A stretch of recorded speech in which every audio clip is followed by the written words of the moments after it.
नमस्कार साथियों, स्वागत है आपका हमारे YouTube चैनल पर।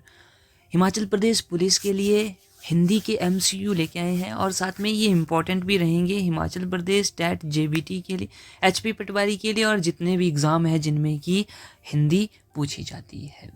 तो चलिएगा शुरू करते हैं। वीडियो नंबर 2 देखिएगा।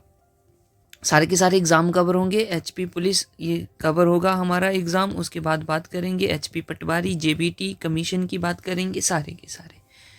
चलिए देखिएगा, पहला क्वेश्चन जो है, देखें, निम्नलिखित में से किसे निम्न हिंदी की मानक भाषा में स्थान नहीं दिया गया है।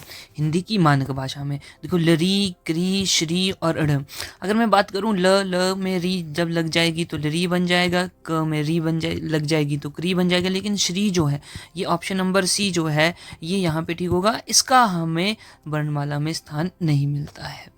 चलिए आगे बढ़ते हैं, अगला क्वेश्चन देखते हैं। बोलता है निम्नलिखित शब्दों में किस शब्द की द्वित्व व्यंजन है। अब द्वित्व व्यंजन क्या होता है, देखो मैं आपका अगर यहाँ पे बताना चाहूँ, जो जैसे कि कोई भी व्यंजन है वो लगातार दो बार आ रहा है और दो बार आने के साथ साथ जो पहली बार जब वो आएगा तो वो कैसा होगा, आधा होगा, अधूरा होगा। जैसे कि मैंने बात करी प और प, ये दोनों साथ में आ रहे हैं लेकिन पहले वाला जो वर्ण होगा वो कैसा होगा, आधा होगा। तो इसको हम कैसे लिखेंगे, ऐसे लिखेंगे। उसी तरह है त और त, आधा त और त, तो इसको कैसे लिखेंगे, त तो ऐसे लिखा जाएगा। ठीक, तो इसको क्या बोलते हैं, द्वित्व व्यंजन बोलते हैं। और इन ऑप्शन में से ऑप्शन नंबर सी जो है वो बिल्कुल ठीक रहेगा। चलिए आगे बढ़ते हैं, अगला क्वेश्चन देखें। अंग, य, अण और न में से व्यंजन कहलाते हैं। ये जो है वो कौन से व्यंजन कहलाते हैं, स्पर्श व्यंजन, संयुक्त व्यंजन, अनुनासिका व्यंजन और फिर प्राश्रयी व्यंजन। इसका सही आंसर हो जाएगा ऑप्शन नंबर सी, अनुनासिक व्यंजन इनको बोला जाता है। अगला क्वेश्चन देखें। क्ष ध्वनि होती है। क्ष ध्वनि के बारे में पूछ रहा है। क्ष तो क्या ये मूल स्वर है, नहीं जी, स्वर तो ये बिल्कुल नहीं है। घोष वर्ण है ये, हाँ जी घोष वर्ण। अगर मैं बात करूं तो घोष वर्ण और अघोष वर्ण। घोष वर्ण हमने बोला था कि अंतस्थ व्यंजन होते हैं, अघोष में कौन से होते हैं, ऊष्म व्यंजन होते हैं, जबकि हमने संयुक्त व्यंजनों की कोई भी बात नहीं की हुई है। ठीक है, तो ये भी नहीं हो सकता। आगे संयुक्त वर्ण, हाँ जी ये संयुक्त वर्ण है, ये बिल्कुल सही बात है। अब देखो ये संयुक्त वर्ण कैसे है, मतलब कि दो व्यंजनों के मेल से बना हुआ होगा। तो ये किस किस से बनता है, हम बोलेंगे अधूरा क और श, इससे ये बनता है। और ये आंसर क्या है हमारा, संयुक्त वर्ण बिल्कुल सही हो जाएगा। अगले क्वेश्चन को देखें। हिंदी व्याकरण में क्ष का क्रम किस वर्ण के बाद में आता है। क्ष का क्रम, तो अगर हम व्याकरण की बात करें तो वहां पे वर्णों के क्रम दिए हुए हैं। देखो क है और क से ही क्ष बनता है। क में जब हम जोड़ते हैं श तो क्ष बनता है, तो इसका क्रम क के बाद आता है। तो इसका आंसर जो है वो ऑप्शन नंबर ए हो जाएगा, क। ध्यान में बातें रखिएगा, इस तरह के क्वेश्चन जो हैं वो बहुत ही कठिन होते हैं, या हम बोल सकते हैं कि दिमाग को घुमाने वाले होते हैं, जिनका कोई सिर पैर नहीं होता है। लेकिन अगर हम व्याकरण के हिसाब से बात करें तो ऐसे ही बातें चलती हैं। चलें आगे देखें। ज्ञ जो है वर्ण किन वर्णों के संयोग से बना हुआ है। तो ज्ञ देखो एक संयुक्त वर्ण है और ये किस किस से बनता है, ज जमा य। और ध्यान में बात रखनी है कि ये जो ज होता है ये कैसा होता है, अधूरा होता है। तो इस तरह से ऑप्शन नंबर बी जो है वो बिल्कुल सही हो जाएगा। ऑप्शन नंबर ए लगाने की गलती ना करें। अगला क्वेश्चन देखें। निम्नलिखित में से अघोष वर्ण कौन सा है। अघोष वर्ण की बात की गई है। ऑप्शन में क्या है, ब, ज, ह और श। देखो अघोष वर्ण में हमने देखा था कि जो हमारे ऊष्म व्यंजन होते हैं वो किस में आते हैं, अघोष में। तो इनमें से कौन सा है, ये जो ऑप्शन नंबर डी है ये बिल्कुल सही रह जाएगा। ये क्या है, हमारा ऊष्म व्यंजन है, बात ध्यान में रखिएगा, श। चलें आगे बात करते हैं, स क्या होगा, अघोष वर्ण होगा। चलें आगे बढ़ते हैं। घ का उच्चारण स्थान कौन सा है। घ का तो देखो ये क ख घ क वर्ग का होता है और हमने पढ़ा था अकुह विसर्जनीय नाम कंठ। क वर्ग किस में आता है, कंठ में आता है। तो इसका सही आंसर क्या हो जाएगा, ऑप्शन नंबर बी, कंठ हो जाएगा। बात ध्यान में रखिएगा, उच्चारण स्थान बहुत ही इंपॉर्टेंट है और जहां तक मुझे लगता है कि एक क्वेश्चन जरूर उच्चारण स्थान से देखने को मिलेगा। आगे बढ़ते हैं, अगला क्वेश्चन 29th। निम्नलिखित में से संयुक्त व्यंजन कौन सा है? संयुक्त व्यंजन यानी कि जो दो व्यंजनों के मेल से बना हुआ होता है, जिसमें कि पहला वाला व्यंजन जो होता है वो अधूरा होता है जबकि दूसरे वाला व्यंजन पूरा होता है। तो अगर मैं बात करूं, ढ की बात की गई है, ज्ञ की बात की गई है, अंग की बात की गई है और त्र की बात करी गई है। तो अगर मैं बात करूं, देखो ध्यान से देखना है, ज्ञ ज्ञ जो है ये ज और य से मिलके बना हुआ है और त्र जो है वो त और र से मिलके बना हुआ है। तो ये दोनों कैसे आ जाएंगे? आप बोलोगे कि सर ये तो दोनों के दोनों कैसे हैं? संयुक्त व्यंजन है। तो इसमें ऑप्शन नंबर बी भी सही रहेगा, ऑप्शन नंबर डी भी सही रहेगा। तो हम बोलेंगे बोथ बी एंड डी। हालांकि अगर आपको पेपर में इस तरह का क्वेश्चन आ जाए और इस तरह के ऑप्शन दिए जाएं जहां पे कि दो ऑप्शन सही होते हैं तो इसका आंसर क्या होता है? या तो इसको डिलीट कर दिया जाता है या फिर जिसने बी लगाया है वो भी ठीक है, जिसने डी लगाया है वो भी ठीक है। चलिए अगला क्वेश्चन देखें। निम्नलिखित में से कौन सा वर्ण उच्चारण की दृष्टि से दंत्य नहीं है? यानी कि जो दंत्य उच्चारित वर्ण नहीं है वो हमें बताना है। तो अगर मैं दंत की बात करूं, दंत में कौन सा आ जाता है? आप बोलोगे कि सर त वर्ग आ जाता है। तो इनमें ढूंढते हैं, अगर त वर्ग है तो वो दंत्य होगा, अगर त वर्ग नहीं है तो वो दंत्य नहीं होगा। तो भाई त वर्ग में आता है त, थ, द, ध, न, ये तीनों के तीनों कैसे हैं? दंत्य है। जबकि ट की बात करूं, ट की, तो ट जो है वो दंत्य नहीं है, ट कैसा है? मूर्धन्य, मूर्धन्य। तो ये भी बात ध्यान में रखिएगा। चलिए अगला क्वेश्चन देखते हैं 31st। कौन सा अमानक वर्ण है? अमानक वर्ण मतलब कि जिसको हम क्या बोलें? अमानक का मतलब जो मानक नहीं है, जिसको हमने देखा नहीं है या जिसको हम लिखते नहीं है वर्णमाला में। ख को लिखते हैं, घ को लिखते हैं, भ को भी लिखते हैं, लेकिन सी, ऑप्शन नंबर सी जो है इसको हम वर्णमाला में नहीं लिखते हैं। तो ये हमारा सही हो जाएगा। ये कैसा वर्ण है? अमानक है। ठीक, चले अगला देखें 32वां। क्ष वर्ण किनके योग से बना है? देखो क्ष, अभी हमने पीछे भी बात करी थी कि ये कैसा है? ये संयुक्त व्यंजन है। देखिएगा संयुक्त व्यंजन जो है वो बहुत ही जरूरी इंपॉर्टेंट बन जाते हैं और यहाँ से क्वेश्चन एग्जाम में अक्सर देखने को मिलते हैं और एग्जामिनर भी इनसे क्वेश्चन पूछता है। मतलब कि एग्जामिनर का ये फेवरेट टॉपिक बन जाता है संयुक्त व्यंजन। तो क्ष को कैसे लिखते हैं? हमने अभी बोला कि सर क होता है आधा, फिर श षटकोण आता है, तो इस तरह से क्या बनता है? क्ष बनता है। चलिएगा आगे बढ़ते हैं। अगला, हिंदी वर्णमाला के स्वरों की कुल संख्या कितनी है? तो हम बोलेंगे कि सर 11 है। अब देखो यहाँ पे बोला है हिंदी वर्णमाला, तो हम 11 ही को पढ़ते हैं, जबकि हम अंग और आ को नहीं बोलते हैं। क्यों? क्योंकि इनको क्या बोलते हैं? अनुस्वार बोल देते हैं। अंग तो हो गया अनुस्वार।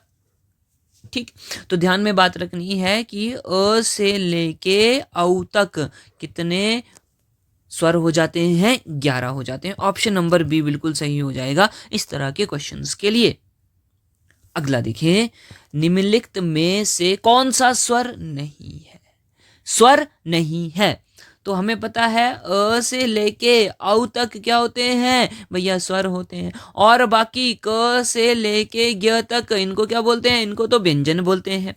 अ ई उ ये तीनों क्या है? स्वर हैं, लेकिन ज जो है वो स्वर नहीं है। ठीक, क ख ग घ ग, च छ ज, तो ये च वर्ग का व्यंजन है। चलें आगे बढ़ते हैं।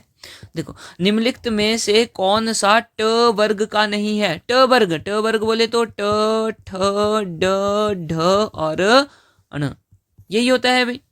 तो देखो अगर मैं बात करूं इनमें से ट, ठ और ड, ये तीनों क्या है? ट वर्ग है, लेकिन द जो है वो नहीं है। ये कौन से वर्ग का है? ये तो त वर्ग का है। और अगर मैं बात करूं ट वर्ग के वर्णों का उच्चारण स्थान क्या होता है? तो आप बोलोगे कि सर ये तो मूर्धा होता है। ठीक है, और त वर्ग के तो दंत होता है। ध्यान में बात रखिएगा। आगे देखिए, हिंदी वर्णमाला में व्यंजनों की संख्या कितनी होती है? व्यंजनों की संख्या, तो देखो ये दो तरह से पूछा जाता है। अब यहाँ पे हिंदी वर्णमाला की बात करी हुई है तो कितने हो जाएंगे? 33 हो जाएंगे। अगर यहाँ पे पूछता कि कुल व्यंजन, कुल व्यंजनों की संख्या कितनी है या फिर मूल व्यंजनों की संख्या कितनी है, ये वाला पूछ लेता तब उसका आंसर क्या होना था। आप बोलोगे कि सर ये तो 33 ही रहेंगे। कितने? 33 ही रहेंगे। जबकि अगर मैं बात करूं कुल वर्णों की, कुल वर्ण कितने हैं, पूछा जाए हिंदी वर्णमाला में कुल वर्ण कितने हैं, या पूछा जाए कि मूल वर्ण कितने हैं, तब हमारा आंसर कितना होना चाहिए, 52 होना चाहिए। ये बात आप ध्यान में रखिएगा। अब ये कंफ्यूजन रहेगा कि 11 + 33 तो सर 44 होते हैं, तो हमने 44 क्यों नहीं बोला। अब जब भी ऐसा पूछे कि हिंदी वर्णमाला में वर्णों की संख्या कितनी है, तब बोलेंगे 44। अगर कुल पूछ ले, मूल पूछ ले तो 52 लगाना है। इस क्वेश्चन का सही आंसर होगा 33, ऑप्शन सी। अगला क्वेश्चन देखिए, निम्नलिखित में से कौन सा अक्षर पश्च स्वर है। पश्च स्वर, अब देखो ये जीव की आकृति के, जीव की क्रियाकृति के हिसाब से भी स्वरों को बांटा गया है, जिसमें कि क्या आ जाता है, अगर स्वर आ जाता है, मध्य स्वर आ जाता है और पश्च स्वर आ जाता है। अब अगर स्वर जिसमें जीभ के आगे वाले हिस्से का काम होता है, मध्य यानी कि जहाँ पे जीभ के मध्य वाले हिस्से का काम होता है, और पश्च मतलब कि जहाँ पे जीभ के पीछे वाले हिस्से का काम होता है। तो अगर मैं बात करूं मध्य, मध्य तो सिर्फ एक ही है और उसको हम क्या बोलते हैं, अ बोलते हैं। ठीक बात हो गई। और अगर की मैं बात करूं तो ये ई ए आई ये आ जाते हैं हमारे अगर, और बाकी के जो बचे वो क्या आ जाएंगे, पश्च स्वर हो जाएंगे। अब इनमें से पश्च स्वर कौन सा है ये बताना है। देखो आ की बात करें, ओके, ए तो नहीं होगा, हमने अभी देखा। ज तो होता ही नहीं है स्वर भाई। ई भी नहीं होगा, तो ऑप्शन नंबर ए बिल्कुल ठीक हो जाएगा। आ जो है एक पश्च स्वर है। आ की बात कर लें हम, ऊ की बात करें, ऊ की बात करें, ओ की बात करें, औ की बात करें, साथ में अगर री की बात करें, तो ये कैसे हैं, पश्च स्वर होंगे। आप ये बात ध्यान में रखिएगा। ठीक है, चलें आगे बात करते हैं। अगला क्वेश्चन देखें, खड़ी पाई वाले व्यंजनों का संयुक्त रूप कैसे बनाया जाना चाहिए। खड़ी पाई वाले व्यंजनों का संयुक्त रूप, अब ये खड़ी पाई के व्यंजन क्या होते हैं, देखो जिनके साथ भी डंडा लगा हुआ होता है, जैसे कि अगर मैं बात करूं ख, तो देखो ख में कैसे है ये ख और ये डंडा लगा हुआ है, बस इसी डंडे को क्या बोलते हैं, इसी डंडे को क्या बोलते हैं, खड़ी पाई बोलते हैं, खड़ी पाई। जैसे कि घ की बात करूं तो ये वाला डंडा क्या होगा, इसकी खड़ी पाई होगी। अगर मैं बात करूं घ की, तो घ में ये वाला डंडा क्या होगा, इसकी खड़ी पाई होगी। अगर मैं बात करूं ट की, तो ट में कोई खड़ी पाई नहीं है। ठ की बात करूं भैया नहीं है। त की बात करूं, हाँ जी, त में देखो ये डंडा है, इसको खड़ी पाई बोल देंगे। ठीक है। क की बात करूं तो क में ये डंडा तो है, लेकिन कहाँ पे, बीच में है। होना कहाँ पे चाहिए था, लास्ट में होना चाहिए था, यहाँ पे भी नहीं है। ज की बात करूं, हाँ जी, ज में है। तो इस तरह के व्यंजन जो हैं वो खड़ी पाई वाले होते हैं। अब इनका हमने क्या बनाना है, संयुक्त रूप बनाना है। तो संयुक्त रूप बनाने के लिए हम क्या करते हैं, खड़ी चापों को हटाते हैं। ऑप्शन नंबर बी इसके लिए सही होगा। जैसे कि अगर मैं बात करूं ख हो गया, अब ख को मैं कैसे लिखूंगा, आप बोलोगे कि सर ख लगा दो ऐसे और उसके बाद कोई और भी वर्ण लिख लो। ठीक है, तो ये जब आधा ख हो गया और इसके साथ अब हम क्या जोड़ेंगे, कोई अन्य व्यंजन जोड़ेंगे, तो ये क्या बन जाएगा, ये बन जाएगा संयुक्त रूप हो जाएगा इसका, ख का। जैसे कि अगर मैं बात करूं कि गबाले, देखो गबाले ये, अब देखो यहाँ पे ग आधा है, तो ये कैसे बना हुआ होगा, हमने ये इस तरह से लिखा होगा, फिर उसमें व जोड़ा होगा, फिर आगे आ जुड़ा होगा, इस तरह से ही बना होगा। अब जब हमने इस ग का क्या बनाना है, संयुक्त रूप, यानी कि इसको व से जोड़ना है, तो कैसे, ये जो हमारी खड़ी पाई है, देखो ये जो हमारी खड़ी पाई है, इसको क्या करेंगे, हम हटा देंगे। तो जब हमने इसको हटा दिया तो ग के पास यही बचा, उसके बाद व है, उसके बाद आ है और फिर ले होगा, तो बन गया गवाले। तो हम खड़ी चापों को हटाते हैं।